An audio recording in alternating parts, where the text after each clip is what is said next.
Ladies and gentlemen.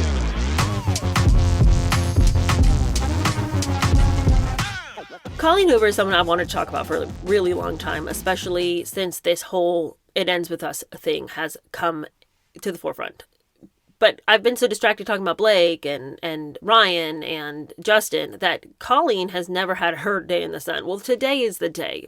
Specifically because she put herself there with some wacko videos that she posted on Instagram. But I just want to say that as a writer, I've always felt like what she has offered to her readers is just really indicative of where we are as a society, as our literacy is decaying in front of us. It doesn't surprise me that somebody of her caliber has risen to the top. Her stories are riddled with, just drama and sex and psychological elements of thriller, but it's all horribly written. And I am telling you that I cannot believe, and it's super discouraging to me, that this woman whose writing is so bad has skyrocketed over and over and over and over to the top of the New York Times bestseller list. I also don't even understand how she got there, how she even became this author that anyone paid attention to. We are not getting part of her story. There are legitimately wonderful, fantastic, brilliantly written books that never see the light of day on the New York Times bestseller list, that are actually outselling books that do get to the New York Times bestseller list and you never know about it. And it's because that whole thing is rigged.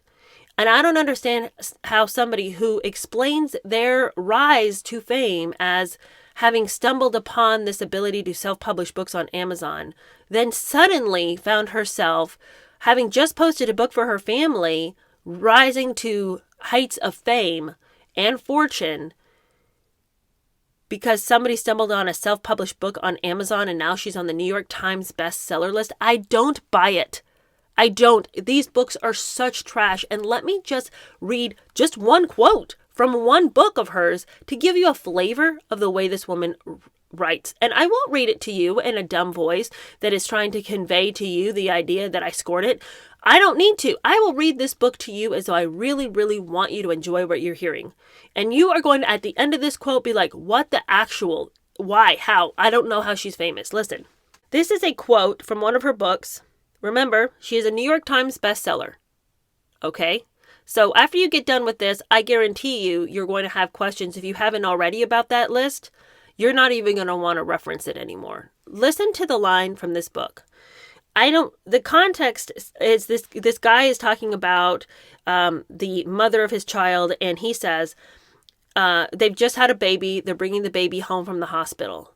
And in his voice, and I always find it super cringe when women try to write from men's voices. It's something that's very difficult to do and almost never gets pulled off. But she writes from his voice, she says, I want Rachel in the front seat with me, but I love that she's riding in the back with him, their new baby.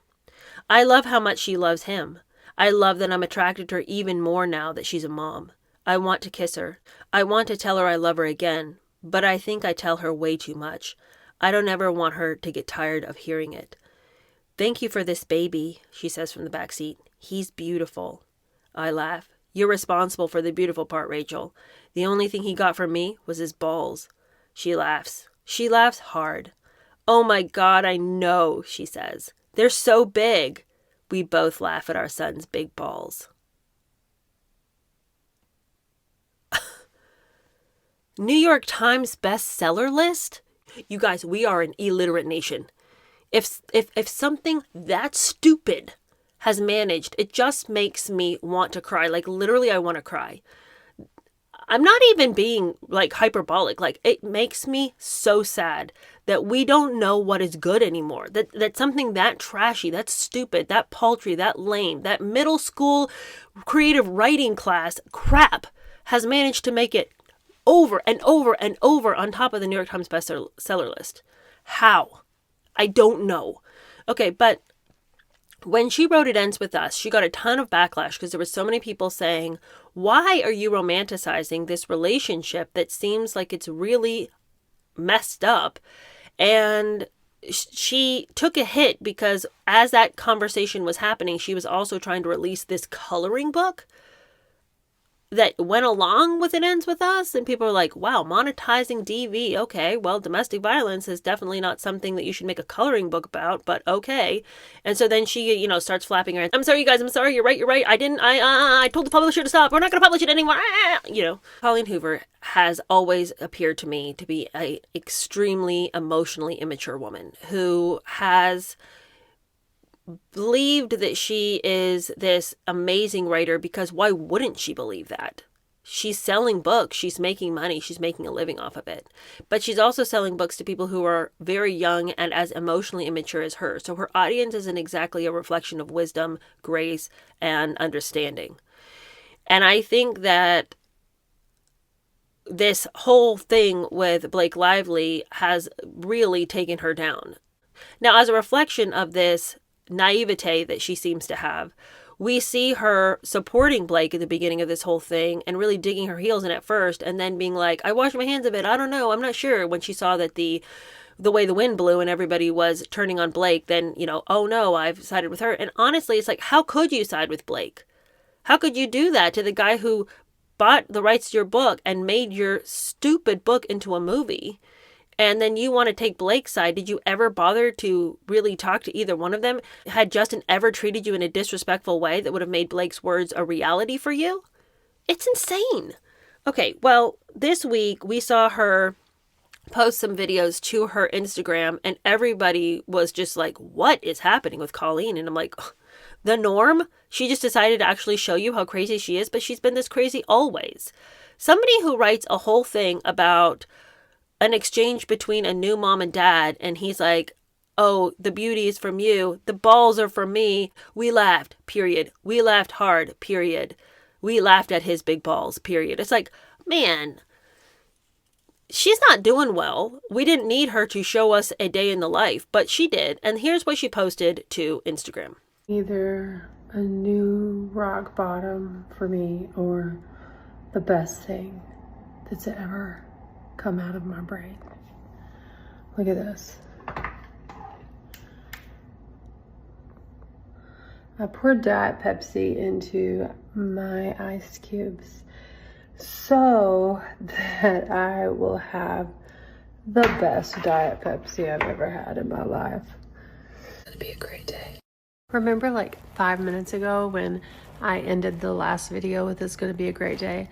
Well, then I went into Cohorts, which is my Facebook group, and saw that my boss, Stephanie, put all of my merch on sale for $10 an item. That's like 5 times cheaper than what I paid for each item, which means by the end of the day today, I'm gonna be broke as shit. Thanks, Stephanie. You better be careful, because maybe TMZ was right. Maybe I am firing all my employees and retiring. Well, I can't retire now because now I'm going to be in the hole. She appears to be very unwell in this clip.